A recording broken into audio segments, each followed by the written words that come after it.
Hello guys, welcome back to Kalam Academy. My name is Shariful Azam. Today we will study about types of accounts. Okay, आज हम जो है accounts कितने प्रकार के होते हैं इसके बारे में जानेंगे.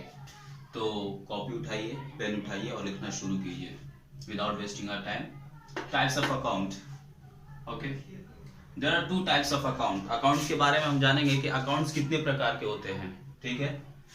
और हम यहाँ शुरू करेंगे पहला स्टेप अकाउंट्स. मैंने यहाँ पे चार्ट बना दिया है, आप देख सकते हैं. अकाउंट्स जनरली जो है personal account and impersonal account. सिर्फ जो है अभी आप इतना समझिए अकाउंट्स कितने प्रकार के होते हैं.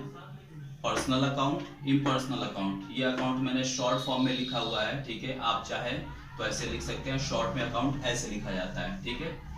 Accounts personal account, impersonal account. Personal account में क्या क्या होते हैं. ठीक है, पर्सनल अकाउंट में हम जानेंगे natural person, artificial person and representative person. Natural person कौन होता है, जैसे कि मी एंड यू. किसी व्यक्ति का नाम जैसे कि राम, श्याम, राहुल, गीता, सीता, तो ये नेचुरल पर्सन होते हैं. आर्टिफिशियल पर्सन कौन होते हैं, जैसे कि company, Ram and sons company. Okay, and Geeta and Sita from company. Okay, limited company जैसे कि रिलायंस. ओके, सो पहले हम नेचुरल पर्सन के बारे में लिखेंगे. नेचुरल पर्सन कौन कौन होता है. मैंने यहाँ पे जो है एक छोटा सा एग्जांपल दूंगा कि नेचुरल पर्सन होते कौन है. ठीक है, राम, श्याम, गीता, खालिद, ये नेचुरल पर्सन है. आर्टिफिशियल पर्सन जैसे कि कंपनी आर्टिफिशियल पर्सन है. रिलायंस को ले लीजिए, या फिर जो है भारत पेट्रोलियम ले लीजिए, जियो ले लीजिए. This is artificial person. Okay, जियो,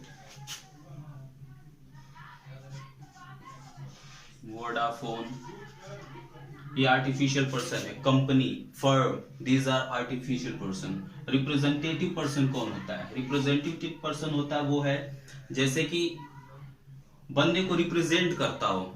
ठीक है, किसी से हमें पैसे पाने हैं. ठीक है, जैसे कि बिल्स रिसीवेबल, बिल्स पेबल, और फिर जो है prepaid insurance, prepaid wages, liabilities, these are representative person.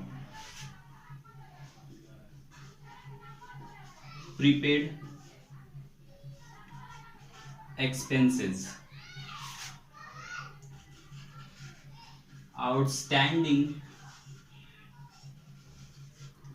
liabilities,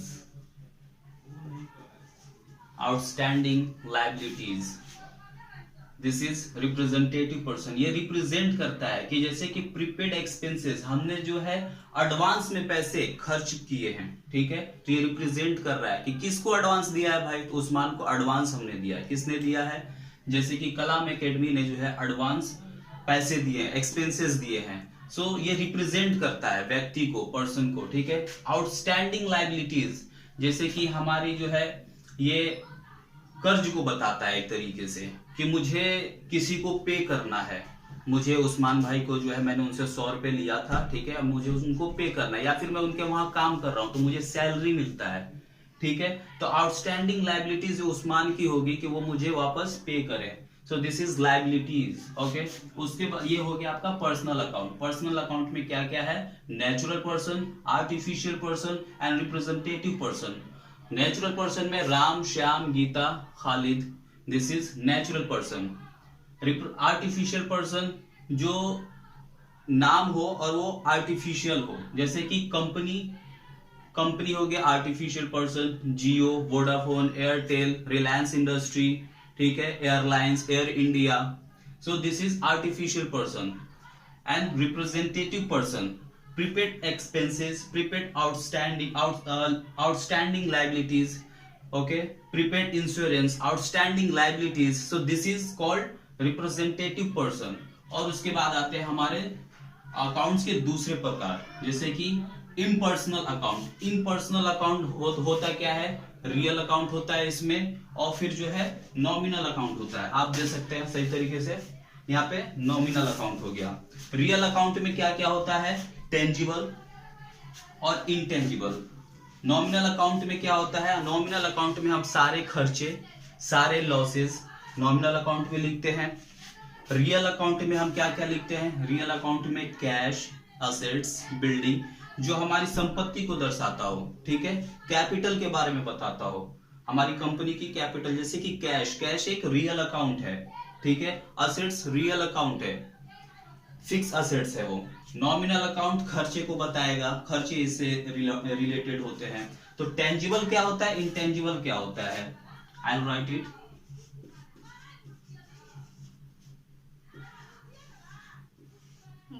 tangible और इनटेंजिबल।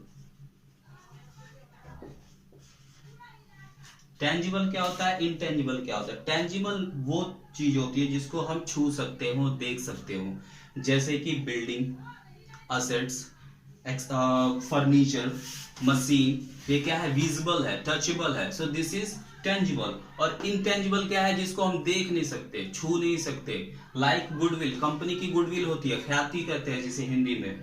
तो गुडविल होता क्या है, गुडविल कंपनी की जो है एक तरीके से असेट्स है, कंपनी अच्छा काम करता है, अच्छी सर्विस देती है, तो कस्टमर आते हैं, कस्टमर आते हैं तो उसकी सेल अच्छे से होगी, so this is goodwill, patent rights, copy rights, okay, so this is intangible. तो टेंजिबल का मैं एग्जांपल लिख देता हूं, जैसे कि कैश, बिल्डिंग,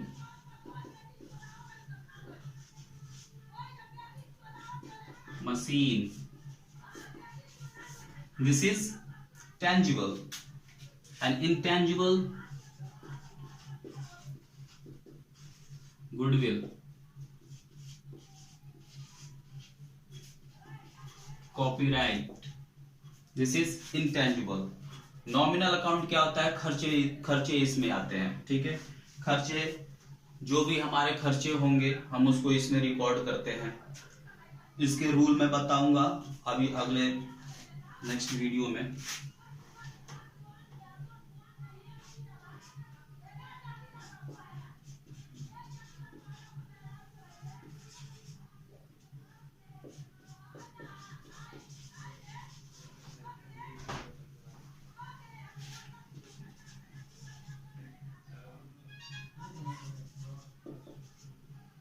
नॉमिनल अकाउंट में हम एक्सपेंसेस, लॉसेस, इनकम, गेन इसमें रिकॉर्ड करते हैं, ठीक है। तो आई होप ये चीज आपको समझ में आई हो। अकाउंट्स कितने प्रकार के होते हैं, पर्सनल, इम्पर्सनल। पर्सनल अकाउंट में natural person, artificial person, representative person. Natural person Ram, Shyam, Geeta, Khalid. Artificial person company, Jio, Vodafone, और भी एग्जांपल आप ले सकते हैं, LIC, ठीक है। रिप्रेजेंटेटिव पर्सन जो दर्शाता हो किसी से पैसे पाने हैं, किसी को पैसे देने हैं। उसके बाद से आते हैं impersonal account, nominal account and real account. Real account में क्या क्या, टेंजिबल, इनटेंजिबल। टेंजिबल क्या होता है, कैश, बिल्डिंग, मशीन, और भी एग्जांपल आप ले सकते हैं ऐसे, जो देखा जा सका हो, देख सकते हो, छू सकते हो, this is tangible. Intangible, goodwill, copyright, patents, ठीक है। जैसे कि कॉपीराइट्स क्या होते हैं, किसी बंदे ने खुद से किसी चीज की आविष्कार की हो, या फिर जो है कोई राइटर है, तो जब वो किताब लिखता है तो उसको जो है कॉपीराइट मिलता है, उसकी कॉपीराइट कोई और नहीं चुरा सकता। अगर वो कॉपीराइट चुराता है तो उसके लिए, या फिर अगर वो कॉपीराइट लेना चाहता है तो उस ऑथर से जो है वो कांटेक्ट करेगा, उसके बाद से जो है वो एक शेयर्स पे अग्री करेंगे, उसके बाद ही वो कॉपीराइट ले सकता है। उसके बाद से आते हैं नॉमिनल। नॉमिनल में एक्सपेंसेस आएंगे, लॉसेस आएंगे, इनकम आएगा और गेन आएगा। हाँ जी, तो आपने सीख लिया टाइप्स ऑफ अकाउंट, अकाउंट कितने प्रकार के होते हैं, जैसे कि मैंने बता दिया। अब हम गोल्डन रूल ऑफ अकाउंटिंग के बारे में जानेंगे। मैंने बोला था कि मैं अगले नेक्स्ट वीडियो में बताऊंगा, लेकिन नेक्स्ट वीडियो का क्या इंतजार करना, मैं इसी में सोचा कि मैंने आपको बता दूं, ठीक है। तो गोल्डन रूल ऑफ अकाउंटिंग जो है, ट्रांजेक्शन रिकॉर्ड करने से पहले हम जब रिकॉर्ड करते हैं तो उसके लिए हमें रूल एंड रेगुलेशन के हिसाब से ट्रांजेक्शन को रिकॉर्ड करना होता है। अगर आपको गोल्डन रूल ऑफ अकाउंटिंग नहीं पता है तो आप ट्रांजेक्शन को रिकॉर्ड नहीं कर सकते हैं। तो ट्रांजेक्शन रिकॉर्ड करने से पहले हम जो है ट्रांजेक्शंस को आइडेंटिफाई करते हैं कि वो कौन से नेचर का है, पर्सनल है, रियल है, या फिर नॉमिनल है। इनके अकॉर्डिंग जो है हम ट्रांजेक्शंस को रिकॉर्ड करते हैं। पर्सनल अकाउंट पहले हम जानेंगे, गोल्डन रूल ऑफ अकाउंट होगा क्या। अगर पर्सनल अकाउंट है जो भी ट्रांजेक्शन हुआ है उसका नेचर अगर पर्सनल अकाउंट है तो हम किस तरीके से उसको रिकॉर्ड करेंगे बुक्स ऑफ अकाउंट में।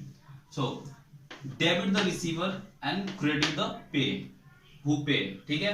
तो डेबिट द रिसीवर, जैसे कि मैंने पैसा रिसीव किया, किसी ने मुझे पैसा दिया, ये पर्सनल अकाउंट होगा, तो फिर मैं डेबिट हो जाऊंगा और जिसने मुझे पे किया है वो क्रेडिटर हो जाएगा, वो क्रेडिट कर दिया जाएगा। रियल अकाउंट में क्या आएगा? रियल अकाउंट में कैश, बिल्डिंग, असेट से रिलेटेड होते हैं तो वो आएंगे। तो उसका रूल क्या है? Debit who comes into the business, debit what is comes to the business and credit what goes out the business. जो भी हमारे बिजनेस में माल खरीदे जाएंगे, फर्नीचर खरीदा गया तो ये हमारे बिजनेस में आ रहा है, इनटू द बिजनेस, बिजनेस के अंदर आ रहा है तो डेबिट करेंगे। और जो हमारे बिजनेस से बाहर जाएगा, माल जब हम सेल करते हैं तो बिजनेस से बाहर माल जाता है, पैसे आते हैं, तो माल जब जाएगा तो क्रेडिट हो जाएगा, पैसे आएगा तो डेबिट हो जाएगा, ठीक है। Debit what comes into the business, जो हमारे पास आएगा बिजनेस में, credit what goes out the business, जो बिजनेस से हमारे जाएगा, माल खरीदा डेबिट, माल बेचा क्रेडिट। अब हम जानेंगे नॉमिनल अकाउंट। नॉमिनल अकाउंट में हम क्या देखते हैं? नॉमिनल अकाउंट में हमारे सारे एक्सपेंसेस, सारे लॉसेस, सारे असेट्स, सारे इनकम और गेन आते हैं इसमें, ठीक है। So all expenses and losses will be debited. जो भी हमारे एक्सपेंसेस होंगे बिजनेस से रिलेटेड और हमारा जो लॉस होगा उसको हम ट्रांजेक्शंस जब रिकॉर्ड करेंगे तो बुक्स ऑफ अकाउंट में सारे एक्सपेंसेस, सारे लॉसेस डेबिट होगा। All income and gain will be credited. और बिजनेस में जो भी इनकम आएगा, जो भी हम कमाएंगे, वो सारे के सारे क्रेडिट होंगे। इनके एग्जांपल्स मैं अपने नेक्स्ट वीडियो में बताऊंगा। आप फिलहाल जो है ये गोल्डन रूल ऑफ अकाउंटिंग के बारे में जान ले और इसको अच्छे तरीके से याद कर लें, क्योंकि बिना इनके आप जो है कोई भी ट्रांजेक्शन्स अपने बुक्स ऑफ अकाउंट्स में रिकॉर्ड नहीं कर सकते। Thank you so much for watching. Please like the video and subscribe the channel and don't forget to share with your friends. Till then, bye bye.